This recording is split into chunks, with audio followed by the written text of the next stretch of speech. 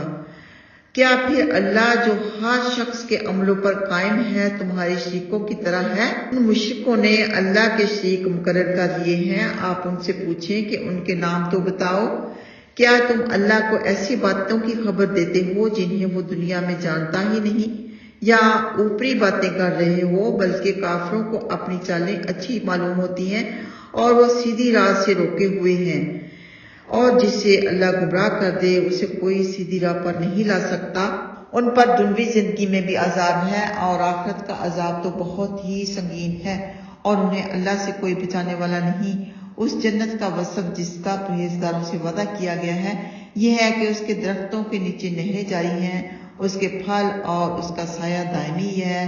یہ اللہ سے ڈرنے والوں کا حسن انجام ہے، اور کافروں کا انجام آگ ہے۔ اور جنہیں ہم نے کتاب دی ہے وہ اس کتاب سے خوش ہوتے ہیں جو آپ کی طرف اتاری گئی، اور ایسی بھی جماعتیں ہیں جو کتاب کا بعض حصہ نہیں مانتی۔ آپ فرما دیں کہ مجھے تو یہی حکم ہے کہ میں اللہ کی عبادت کروں اور اس کے ساتھ شرک نہ کروں۔ میں اسی کی دعوت دیتا ہوں اور مجھے اسی کے پاس لوٹ کر جانا ہے۔ اسی طرح ہم نے قرآن عربی زبان میں فرما دیا، فرمان بنا کر اتارا، اور اگر علم آ جانے کے بعد بھی آپ لوگوں کی خواہشوں کی پیروی کریں گے تو آپ کا اللہ کے عذاب سے کوئی حمایتی نہ ہوگا اور نہ کوئی بچانے والا۔ ہم نے آپ سے پہلے بہت سے رسول بھیجے اور سب کو بیوی بچے دیے۔ کسی رسول کے بس کی یہ بات نہ تھی کہ اللہ کے حکم کے بغیر کوئی معجزہ لے آتے۔ ہر مقررہ مدت کی ایک تحریر ہے، اللہ جو چاہے مٹا دے اور جو چاہے برقرار رکھے۔ لوح محفوظ اسی کے پاس ہے۔ اگر ہم ان کافروں سے کیے ہوئے وعدوں میں سے کوئی وعدہ آپ کو دکھا دیں یا آپ کو وفات دے دیں تو آپ کے ذمہ محض اللہ کا پیغام پہنچا دینا ہے اور حساب ہمارے ذمہ ہے۔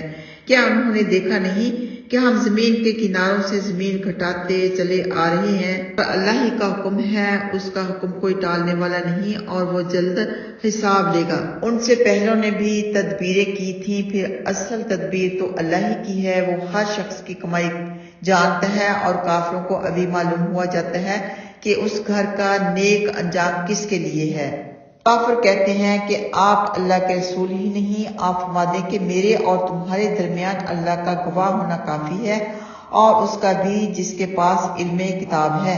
اس کو میں اللہ سبحانہ تعالیٰ نے واضح کر دیا کہ انبیاء بشر ہی پیدا ہوئے، جو کھاتے بھی ہیں، پیتے بھی ہیں، ان کے خاندان بھی ہیں، ان کے بیوی بچے بھی ہیں۔ الحمدللہ اللہ سبحانہ تعالیٰ کی دی توفیق کے ساتھ سورہ رات کمپلیٹ ہوئی۔ اللہ سبحانہ تعالیٰ قبول فرمائے، غلطی کوتاہی معاف فرمائے۔ آگے ہے سورہ ابراہیم۔ یہ قرآن باقی ترتیب کے لحاظ سے 14ویں سورت ہے اور نزول کے لحاظ سے 72 یعنی 72ویں سورت ہے۔ سورہ ابراہیم مکہ میں اتری اور اس کی 52 آیتیں اور 7 رکوع ہیں۔ بسم اللہ الرحمن الرحیم۔ شروع اللہ کے نام سے جو بہت ہی بڑا مہربان اور انتہائی رحم والا ہے۔ الف لام را۔ الف لام را حروف مقطعات ہیں جن کا علم صرف اللہ ہی کو ہے۔ آگے فرمایا یہ وہ کتاب ہے جو ہم نے آپ کی طرف اتاری تاکہ آپ اس سے لوگوں کو ان کے رب کے حکم سے تاریکیوں سے روشنی کی طرف نکال لائیں، یعنی غالب و خوبیوں والے اللہ کی راہ کی طرف لے آئیں، جس کی ملکیت میں آسمان و زمین کی ایک ایک چیز ہے۔ ہر نہ اور نہ ماننے والوں کے لیے بڑی خرابی ہے، یعنی سخت عذاب ہے۔ جو اس دنیوی زندگی کو آخرت پر محبوب رکھتے ہیں اور لوگوں کو اللہ کی راہ سے روکتے ہیں اور اس میں کجی ڈھونڈتے ہیں، یہی انتہائی گمراہی میں ہیں۔ ہم نے ہر رسول ان کی قوم کی زبان ہی میں بھیجا تاکہ وہ لوگوں کے سامنے کھول کھول کر بیان کرے، پھر اللہ جسے چاہے گمراہ کر دے اور جسے چاہے راہ راست دکھا دے، وہ سب پر غالب اور بڑی حکمت والا ہے۔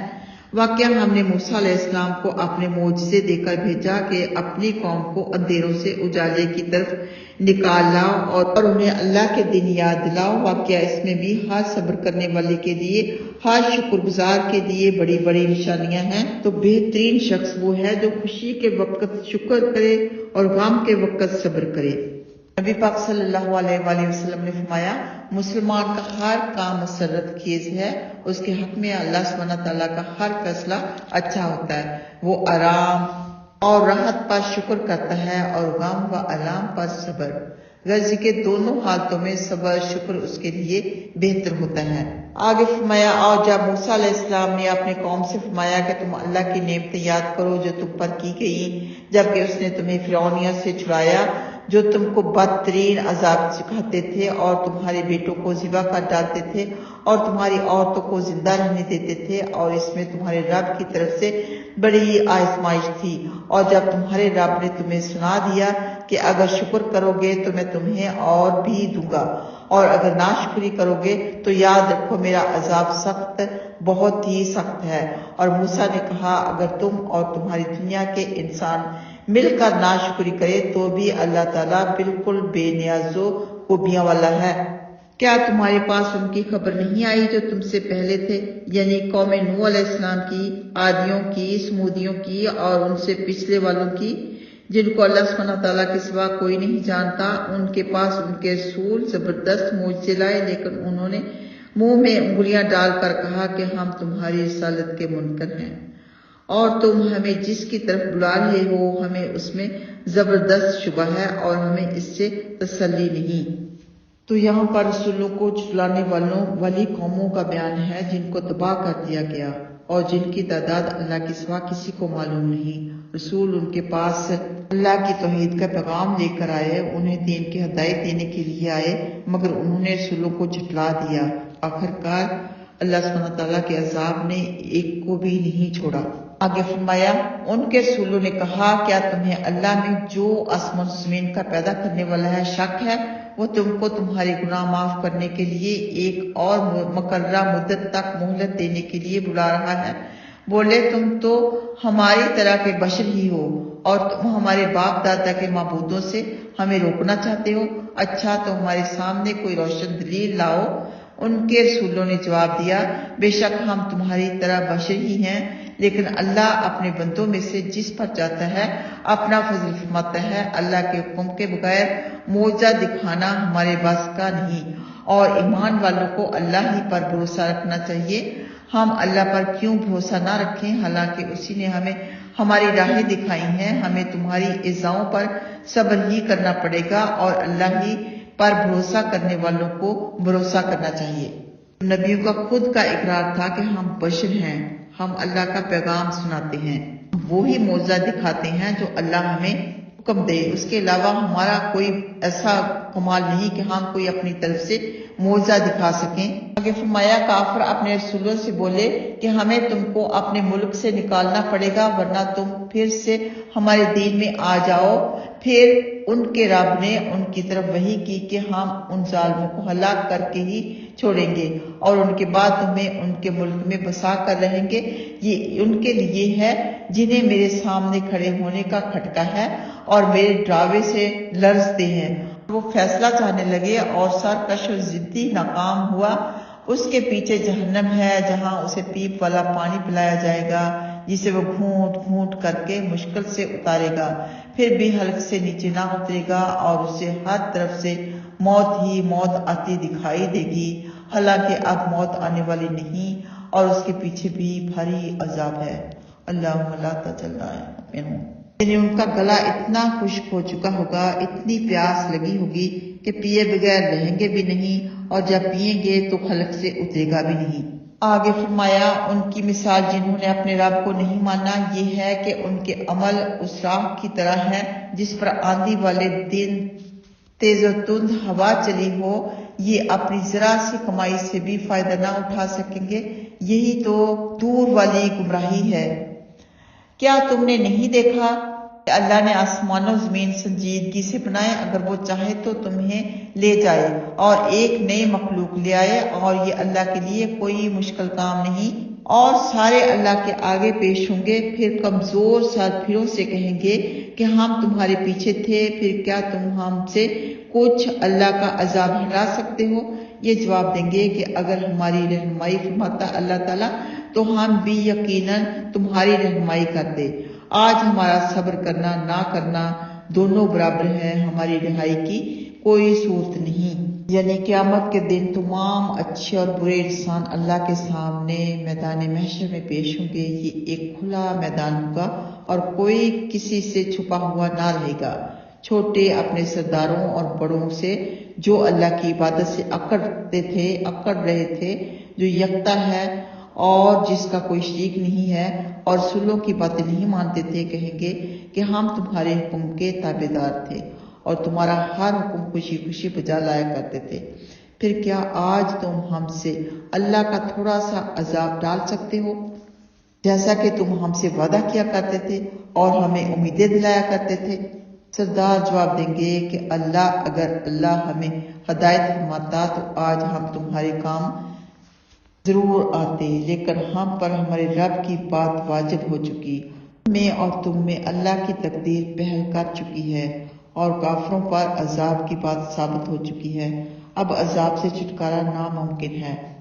اللہم اجرنا من النار۔ کہ فرمایا آج اب تمام جھگڑے طے ہو چکیں گے تو شیطان کہے گا کہ اللہ نے تو تم سے سچا وعدہ فرمایا تھا، اور میں نے تم سے جو وعدے کیے تھے وہ جھوٹے تھے، میرا تم پر کچھ زور نہ تھا، ہاں میں نے تم کو بلایا ضرور تھا، تم نے میری بات مان لی، اس لیے مجھے الزام نہ دو بلکہ اپنے آپ کو الزام دو۔ آج نہ میں تمہارا فریاد رس ہوں اور نہ تم میرے فریاد رس ہو، میں تو مانتا ہی نہیں کہ تم مجھے اللہ کا شریک ٹھہراتے تھے۔ واقعہ ظالموں کے لیے بڑا ہی دردناک عذاب ہے، اور ایمان والے اور نیک عمل کرنے والے اپنے رب کے حکم سے ان جنتوں میں لے جائے جائیں گے جن میں نہریں جاری ہیں، جہاں یہ اپنے رب کے حکم سے ہمیشہ ہمیشہ رہیں گے، اس میں ان کی دعا سلام ہوگی، یعنی ہمیشہ سلامت رہو۔ کیا آپ نے دیکھا نہیں کہ اللہ نے ستھری بات کی کس طرح مثال بیان فرمائی ہے کہ وہ ایک پاکیزہ درخت کی طرح ہے جس کی جڑ مضبوط ہے اور شاخیں آسمان میں ہیں، جو اپنے رب کے حکم سے ہر وقت لدا پھندا رہتا ہے، اور اللہ لوگوں کے لیے مثالیں بیان فرماتا ہے تاکہ نصیحت مان لیں، اور گندی بات کی مثال اس گندے درخت کی سی ہے جو زمین کے اوپر ہی سے اکھاڑ لیا گیا ہو، جس کو ذرا سا بھی ٹھہراؤ نہیں۔ بہت پیاری مثال اللہ سبحانہ تعالیٰ نے فرمائی ہے کہ پاکیزہ اور گندے درخت کی مثال۔ پاکیزہ بات سے کلمہ طیبہ ہے، توحید کا اقرار ہے، اور پاکیزہ درخت سے مومن مراد ہیں۔ فرمایا اس کی جڑ خوب مضبوط ہے، یعنی مومن کے دل میں توحید خوب مضبوط ہے، اس کا عقیدہ توحید کسی قوت سے بھی زلزل ہونے والا نہیں۔ فرمایا اس کی شاخیں آسمان میں ہیں، یعنی توحید کی برکت سے مسلمانوں کے عمل آسمان پر چڑھتے ہیں، یا مومن کھجور کے درخت کی طرح ہے، اس کے عمل روزانہ صبح شام آسمان پر چڑھتے رہتے ہیں۔ کہ اللہ سبحانہ تعالیٰ نے فرمایا اللہ مومنوں کو پکی بات پر دنیوی زندگی میں بھی قائم رکھتا ہے اور آخرت میں بھی، اور ظالموں کو راہ سے بھٹکا دیتا ہے، اور اللہ جو چاہتا ہے کرتا ہے۔ نبی پاک صلی اللہ علیہ وآلہ وسلم نے فرمایا جب قبر میں مسلمان سے سوال ہوتا ہے تو وہ لا الہ الا اللہ محمد رسول اللہ صلی اللہ علیہ وآلہ وسلم کا اقرار کرتا ہے۔ اس آیت سے یہی مراد ہے کہ وہ اسی کلمے پر دنیا کی زندگی میں بھی قائم رہتا ہے اور آخرت میں بھی لا الہ الا اللہ محمد رسول اللہ پڑھتا ہے۔ آگے فرمایا کہ آپ نے انہیں نہیں دیکھا جنہوں نے اللہ کی نعمت ناشکری سے بدل ڈالی اور اپنی قوم کو تباہی کے گھر میں جا اتارا، یعنی جہنم میں، جس میں یہ سب داخل ہوں گے، اور جو بدترین اقامت گاہ ہے، انہوں نے اللہ کے شریک بنا لیے تاکہ لوگوں کو اللہ کی راہ سے بھٹکا دیں۔ آپ فرما دیں کہ کچھ دن اور فائدہ اٹھا لو، یقیناً تم کو جہنم ہی میں لوٹ کر آنا ہے۔ آپ میرے مومن بندوں کو ہدایت کر دیں کہ نماز پابندی سے پڑھتے رہیں اور ہماری دی ہوئی روزی میں سے تھوڑا بہت پوشیدہ اور ظاہرہ اس سے پہلے خرچ کرتے رہیں کہ وہ دن آ پہنچے جس میں نہ لین دین ہوگا اور نہ دوستی ہوگی، یعنی اپنے مرنے سے پہلے خرچ کرتے رہیں، کبھی تھوڑا کبھی زیادہ، کبھی ضرورت مند کو دیتے رہیں۔ اس آیت میں نماز کا حکم ہے اور خیرات کرنے کا حکم ہے۔ آگے فرمایا اللہ ہی نے آسمان و زمین بنائے اور آسمان سے میوہ برسا کر اسے تمہاری روزی کے لیے پھل پیدا کیے اور کشتیاں تمہارے قبضہ میں دے دیں کہ وہ دریاؤں اور سمندروں میں اللہ کے حکم سے جاری رہیں، اور تمہارے اختیار میں نہریں بھی دے دیں، اور اس نے سورج اور چاند تمہارے تابعدار بنا دیے جو برابر گردش میں ہیں، اور دن رات کو بھی مسخر تمہارے لیے کر دیا، اور تمہیں ہر وہ چیز دی جو تم نے اس سے مانگی، اور اگر اللہ کے انعامات شمار کرنا چاہو تو شمار کر ہی نہیں سکتے۔ بلا شبہ انسان انتہائی بے انصاف اور ناشکرا ہے۔ اللہ سبحانہ تعالیٰ نے اپنی یہاں پر نعمتیں گنائی ہیں کہ ہر چیز اللہ سبحانہ تعالیٰ نے انسان کے لیے بنائی ہے۔ ہر دعا میں ہمیں اللہ سبحانہ تعالیٰ کا شکر ادا کرنا چاہیے، کھاتے وقت، پیتے وقت، چلتے وقت، اٹھتے بیٹھتے سوتے وقت اللہ کا شکر ادا کریں کہ اللہ نے ہمارے لیے کتنی نعمتیں عطا فرمائیں، سے تندرستی دی، اولاد دی، خاندان دیے، ہوا پانی، سورج چاند، سبزی پھل، یعنی سب کچھ بے حد و حساب اللہ سبحانہ تعالیٰ نے ہمیں رزق دیا، ہر قسم کا رزق۔ سب سے بڑا رزق یہ کہ ہمیں مسلمان بنایا، ہمیں ایمان والی زندگی عطا فرمائی، ہمیں مومن بنایا۔ الحمدللہ رب العالمین ہمیں ہمیشہ کہنا چاہیے۔ آگے فرمایا اور جب ابراہیم نے یہ دعا مانگی کہ اے رب یہ شہر امن والا بنا اور مجھے اور میری اولاد کو بت پرستی سے بچا، اے رب ان بتوں نے اکثر لوگ گمراہ کر دیے ہیں، پھر جو شخص میری پیروی کرے گا وہ میرا ہے، اور جو میری نافرمانی کرے گا تو ہی بڑا ہی خطا پوش و مہربان ہے۔ اے رب میں نے اپنی ایک اولاد اس بنجر و غیر آباد جنگل میں تیرے عزت والے گھر کے پاس آباد کر دی ہے، اے رب اس لیے بسائی ہے کہ یہ نماز قائم رکھیں، لہٰذا کچھ لوگوں کے دل ان کی طرف جھکا دے اور انہیں روزی میں پھل عطا فرما تاکہ یہ شکر ادا کریں۔ ہمارے رب تو ہماری چھپی کھلی باتیں جانتا ہے، اور اللہ سے زمین و آسمان کی کوئی چیز بھی چھپی ہوئی نہیں۔ اللہ کا شکر ہے جس نے مجھے بڑی عمر میں اسماعیل اور اسحاق علیہ السلام بخشے۔ واقعہ میرا رب دعائیں قبول، دعائیں خوب سننے والا ہے۔ اے رب مجھے نماز کا پابند بنا اور میری بعض اولاد کو بھی۔ اے ہمارے آقا دعا قبول فرما۔ اے ہمارے رب مجھے، میرے ماں باپ کو اور ایمان والوں کو حساب قائم ہونے کے دن بخش دے۔ کیا تھی دعا؟ رب اجعلنی مقیم الصلاۃ ومن ذریتی ربنا وتقبل دعاء ربنا اغفر لی ولوالدی وللمؤمنین یوم یقوم الحساب۔ تو یہاں پر حضرت ابراہیم علیہ السلام نے سب سے پہلے اپنے لیے دعا مانگی، پھر اپنی اولاد کے لیے مانگی، پھر والدین کے لیے، پھر سب مومنین کے لیے۔ تو یہاں سے پتہ چلتا ہے کہ سب سے پہلے دعا اپنے لیے، خود کے لیے ہوتی ہے، بعد میں کسی دوسرے کے لیے۔ اور یہ دعا حضرت ابراہیم علیہ السلام نے اپنے والد کی زندگی میں مانگی تھی۔ ان کے فوت ہونے کے بعد اللہ سبحانہ تعالیٰ نے انہیں ان کے بعد والد کی بخشش کی دعا مانگنے کے لیے منع کر دیا تھا۔ آگے اللہ سبحانہ تعالیٰ فرماتے ہیں آپ ان ظالموں کے عملوں سے اللہ کو بے خبر نہ سمجھیں، اللہ انہیں ایسے دن کے لیے مہلت دے رہا ہے جس دن آنکھیں چڑی کی چڑی رہ جائیں گی، لوگ سار اٹھائے ہوئے بھاگ رہے ہوں گے اور ان کی نگاہیں اپنی طرف بھی نہ لوٹیں گی اور دل اڑے ہوں گے۔ آپ لوگوں کو اس دن سے ڈرائیں جس دن ان پر عذاب آ دھمکے گا، پھر یہ ظالم کہیں گے کہ اے ہمارے رب ہمیں قریب والی مدت تک ہی مہلت عطا فرما، ہم تیری دعوت قبول کر لیں گے اور رسولوں کی تابعداری کریں گے۔ کیا تم قسمیں کھا کر نہیں کہا کرتے تھے کہ تمہارے لیے فنا ہی نہیں؟ اور کیا تم ظالموں کے گھروں میں نہیں رہتے تھے؟ اور کیا تم پر یہ بات ظاہر نہیں ہوئی تھی کہ ہم نے ان کے ساتھ کیسا معاملہ کیا تھا، اور ہم نے تمہارے لیے مثالیں بیان کر دی تھیں، یہ اپنی تدبیریں سوچ رہے ہیں اور اللہ کو ان کی چالوں کا علم ہے۔ سچ مچ ان کی چالیں ایسی ہیں کہ پہاڑ بھی اپنی جگہ سے ہٹ جائیں۔ زبردست قسم کی چالیں ہیں، اللہ کی تدبیر، اللہ کی چال ان سے بڑھ کر ہے۔ آگے فرمایا تم اللہ کے بارے میں یہ خیال کبھی نہ کرنا کہ وہ اپنے رسولوں سے وعدہ خلافی کرے گا۔ یاد رکھو اللہ سب پر غالب ہے اور انتقام لینے والا ہے۔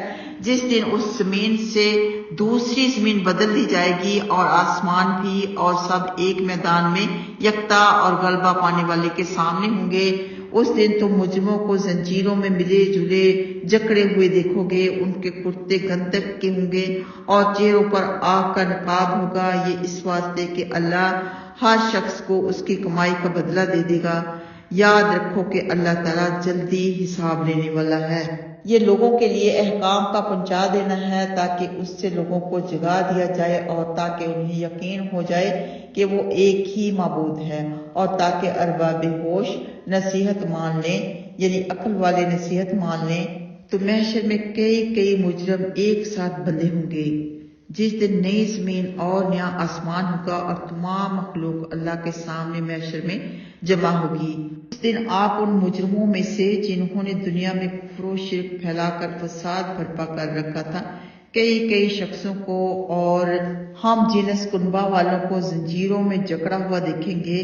ظالموں کو اور ان کے جوڑ کے دیگر مجرموں کو اکٹھا کرے گا۔ وہ ظالم زنجیروں میں جکڑے ہوئے ہوں گے۔ مایا نوحہ کرنے والی اگر بے توبہ کے مر گئی تو جنت و دوزخ کے بیچوں بیچ کھڑی کی جائے گی۔ اس کا لباس گندک کا ہوگا اور اس کے چہرے پر آگ کے پردے ہوں گے۔ الحمدللہ، اللہ سبحانہ تعالیٰ کے فضل و کرم کے ساتھ ہماری سورہ ابراہیم مکمل ہوئی۔ اللہ سبحانہ تعالیٰ قبول فرمائے، غلطی کوتاہی معاف فرمائے۔ آگے نیکسٹ ہے سورۃ الحجر۔ یہ ترتیب کے لحاظ سے 15ویں سورت اور نزول کے لحاظ سے 92 یعنی 92 والی 92 سورت ہے۔ یہ سورہ مکی ہے اور اس میں 99 آیات اور 6 رکوع ہیں۔ بسم اللہ الرحمن الرحیم۔ بسم اللہ الرحمن الرحیم، شروع اللہ کے نام سے جو بہت ہی بڑا مہربان ہے، رحم والا ہے۔ الف لام را، تلک آیات الکتاب و قرآن مبین۔ الف لام را حروف مقطعات ہیں، اس کے معنی صرف اللہ ہی کو معلوم ہے۔ یہ اس کتاب کی اور روشن قرآن کی آیات ہیں کہ قرآن نہایت آسان ہے۔ پھر فرمائے یہ اس کتاب کی آیتیں ہیں جسے اللہ کے کلام ہونے کا فخر حاصل ہے، اور جسے قرآن کہا جاتا ہے، جو نہایت روشن ہے اور آسانی سے ہر شخص کی سمجھ میں آ جاتا ہے۔ اس کی عبادت میں کوئی الجھن، کوئی پیچیدگی اور کوئی ابہام نہیں۔ ان پڑھ سے ان پڑھ بھی اسے آسانی سے سمجھ سکتا ہے، لیکن اگر وہ غور و فکر کرے تو۔ الحمدللہ، اللہ سبحانہ تعالیٰ کے فضل و کرم کے ساتھ ہمارا پارہ نمبر 13 مکمل ہوا۔ اللہ سبحانہ تعالیٰ قبول فرمائے، غلطی کوتاہی معاف فرمائے، عمل کی توفیق عطا فرمائے، صحیح طرح سے سمجھنے کی، غور و فکر کی توفیق عطا فرمائے۔ انشاءاللہ تعالیٰ اس کے بعد ہوگا پارہ نمبر 14۔ تب تک کے لیے آپ انتظار کیجیے۔ جزاکم اللہ خیرا۔ السلام علیکم ورحمۃ اللہ وبرکاتہ۔